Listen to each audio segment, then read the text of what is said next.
தந்தை மகன் தூய ஆவியின் பேராலே ஆமேன். இன்றைய செய்தியானது மாதாவின் மகிமை.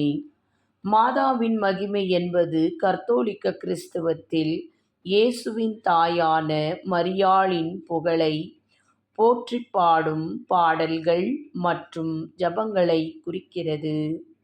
இது அன்னையின் மகிமை அல்லது மாதாவின் மகிமை என்று அழைக்கப்படுகிறது. மாதாவின் அன்பு, தியாகம் மற்றும் கருணையை போற்றும் வகையில் ஜெபங்கள் மற்றும் பக்திப் பாடல்கள் மூலம் இந்த மகிமையை வெளிப்படுத்துகிறார்கள்.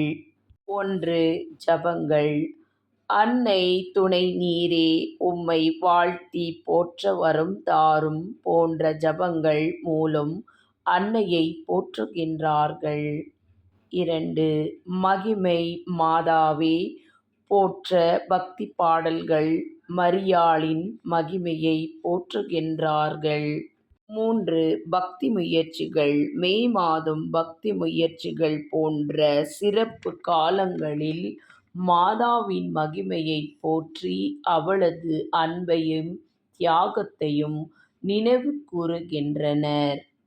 மேலும் அன்னை மரியாளை தூய தாயாகவும் அன்பின் சுடராகவும் பிள்ளைகளுக்கு அரவணைப்பின் தாயாகவும் ஏழைகளுக்கு பாதுகாவலராகவும் அண்டி வருவோர்க்கு அரசியாகவும் இருக்கின்றாள்.